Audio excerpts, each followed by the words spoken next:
इन गरीबों का सबसे बड़ा जो सवाल है और सरकार ने सबसे बड़ी जो घोषणा की थी इसको लेकर के, उस पर सरकार अमल करे। साथ ही साथ गरीब के जो अन्य मुद्दे हैं, इन मुद्दों पर भी हम देख रहे हैं कि बड़े पैमाने पर गरीबों को उजाड़ने का अभियान शुरू हुआ है। अब पूरे चुनाव में आप देखेंगे उत्तर प्रदेश का परिणाम आपको बता रहा है कि बुलडोजर राज के खिलाफ उत्तर प्रदेश के गरीबों ने, किसानों ने, वहाँ के आम नागरिकों ने वोट किया है। पूरे जनादेश जो अगर ठीक से व्याख्या करेंगे तो उसमें बुलडोजर राज के खिलाफ जनादेश आया है और बिहार में वही बुलडोजर अब गरीबों के खिलाफ चल रहे हैं। और जहाँ जमीन पर गरीब बसे हुए हैं, उस जमीन का जहाँ पर्चा भी मिला हुआ है, ऐसे जमीन से भी गरीबों को खदेड़ने, उजाड़ने, इसकी पूरी साजिश चल रही है। तो इसको रोकना ज़रूरी है। और जिनको अभी तक पक्का मकान नहीं मिला है, तमाम घोषणाओं के बावजूद, वहाँ मोदी जी ने भी घोषणा कर रखी थी कि 2022 तक सबके लिए पक्का मकान, नीतीश जी की भी घोषणा है, बावजूद इसके सामाजिक आर्थिक सर्वेक्षण बता रहा है कि बिहार में बहुत बड़े हिस्से में लोगों के पास कहीं कोई पक्का मकान है नहीं। तो मकान का सवाल, इन सवालों को लेकर एक बड़े आंदोलन की हम तैयारी कर रहे हैं। और इसी के साथ साथ जो अन्य मुद्दे हैं, उन मुद्दों पर भी एक सघन जनसंवाद अभियान।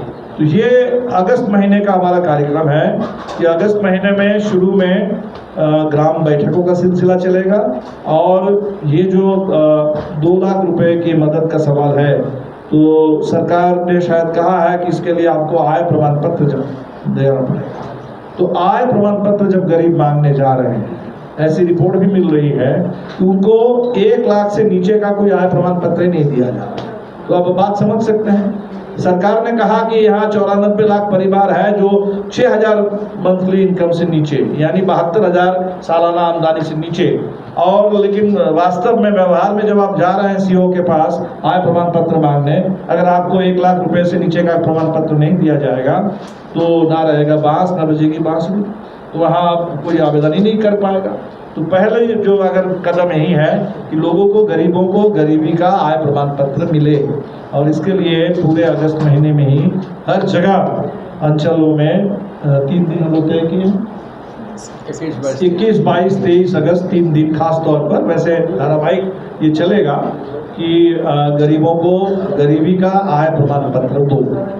इससे शुरू करते हुए सितंबर महीने में हम सघन जनसंवाद कार्यक्रम में जाएंगे और इसमें हमारी कोशिश होगी गरीबों के साथ साथ जो अन्य सवाल हैं, मसलन बिहार में किसानों के मुद्दे, पूरे देश के किसानों के मुद्दे हम उससे परिचित है। किसान आंदोलन चल रहा है, एमएसपी के सवाल पर चल रहा है, फसल बिक्री के सवाल पर चल रहा है, बिहार में भी वो सवाल है।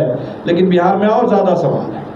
बिहार में जो सिंचाई का सवाल, पूरे सोन नहर प्रणाली का सवाल, तो यहाँ बहुत बड़ा सवाल, किसानों के लिए जो इंफ्रास्ट्रक्चर चाहिए, जो इनपुट चाहिए, वो मिल नहीं पाते हैं। तो इन सवालों को लेकर के किसान संवाद हर प्रखंड में बहुत किसानों के बीच में तैयारी करके किसान संवाद कार्यक्रम हम आयोजित करेंगे।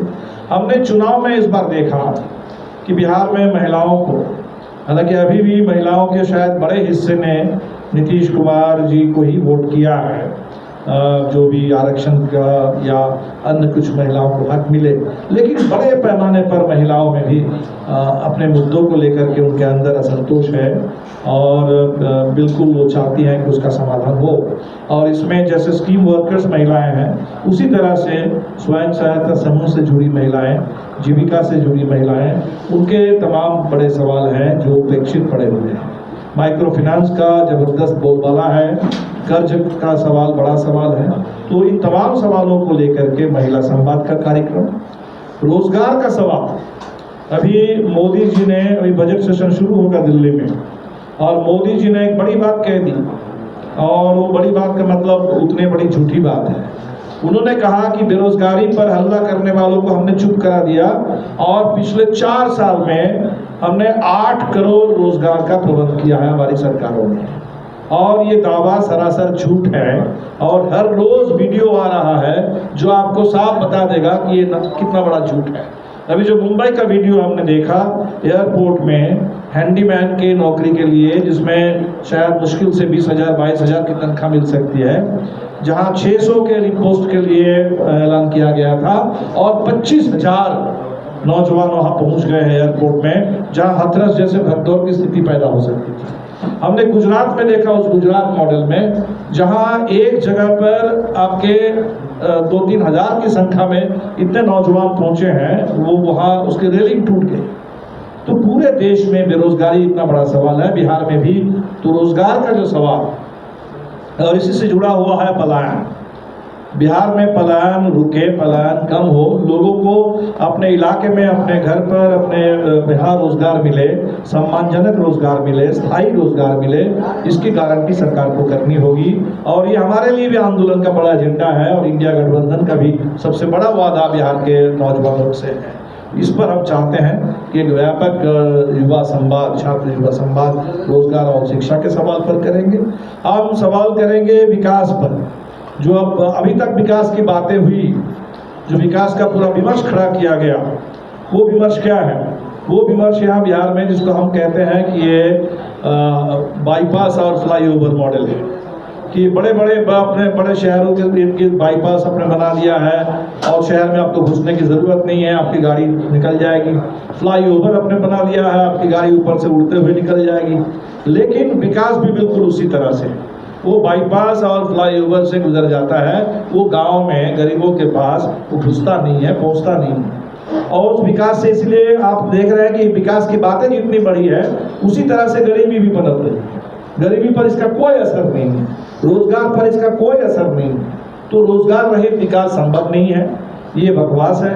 विकास जहाँ गरीबी पर कोई असर ना हो, गरीबी ना घटे और बल्कि बढ़ जाए, ये विकास बकवास है।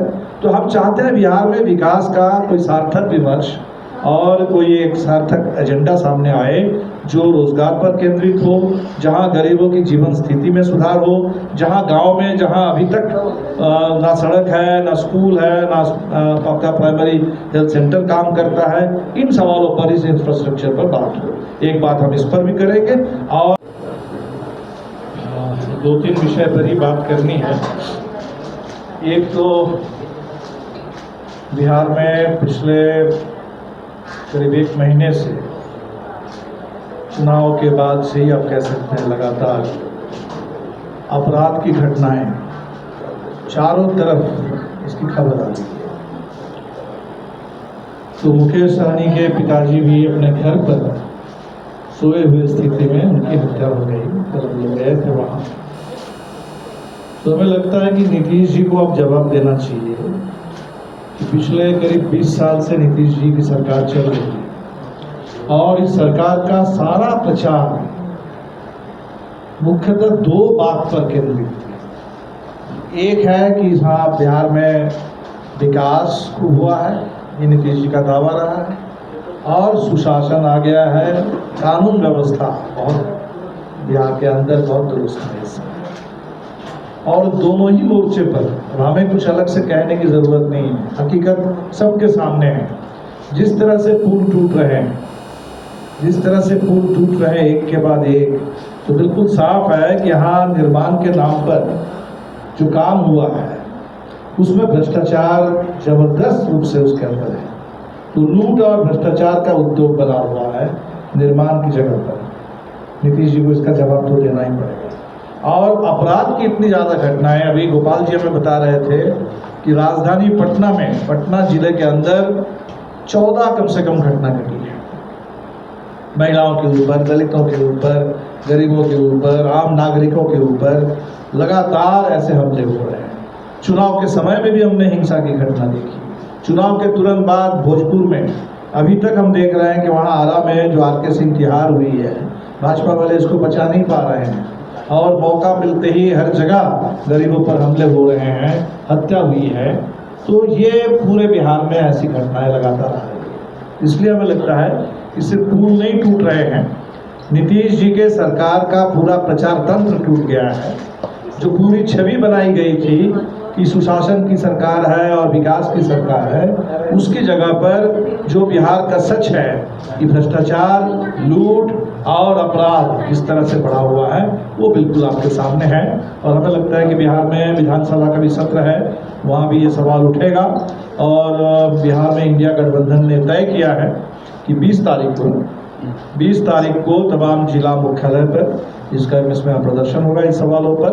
तो हमारी पार्टी पूरी ताकत के साथ इस तमाम इन कार्यक्रमों में शामिल रहेगी और हम चाहते हैं कि इन मुद्दों पर बिहार में सरकार जवाब दे बिहार की जनता के साथ।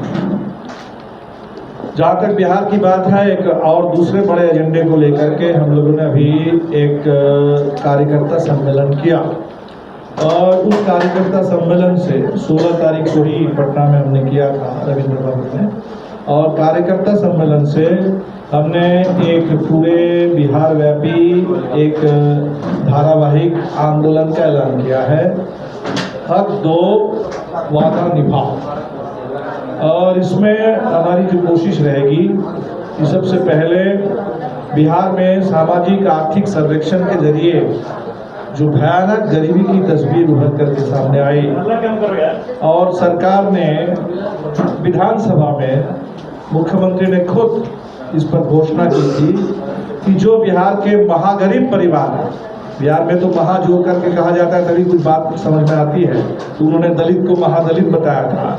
तो हम कहेंगे कि बिहार में जो गरीबी की हम बात कर रहे हैं 6,000 रुपये से कम आमदनी महीने में, वो गरीबी नहीं है, वो महागरीबी है। ये जो महागरीब परिवार है 34%, 94 लाख परिवार, तो इनके लिए सरकार ने घोषणा की थी कि इन तमाम परिवारों को 2 लाख रुपए की आर्थिक मदद सरकार की ओर से की जाए। अभी तक हमारी जानकारी में इस दिशा में कहीं कोई शुरुआत नहीं हुई है और इसलिए हम लोगों ने तय किया कि बिहार के गरीबों को संगठित करके ये जो 34% परिवारों के लिए 94-95 लाख परिवारों के लिए सरकार ने जो घोषणा की थी, ये 2 लाख रुपए की घोषणा है। तो नीतीश जी के 2 लाख को हम मोदी जी के 15 लाख की तरह जुमला नहीं बनने देंगे। ये 15 लाख वाला जुमला नहीं है, जो सरकार ने कहा, विधानसभा में कहा, मुख्यमंत्री ने कहा, उस पर अमल करना ही होगा। और इसीलिए इस पर एक बड़े आंदोलन की तैयारी हम कर रहे हैं। पूरे बिहार के व्यापक गरीबों का सबसे बड़ा सवाल है, वो चाहे गरीब किसी भी जाति के हो, किसी भी धर्म को मानने वाले गरीब हो, जाति बिरादरी सामाजिक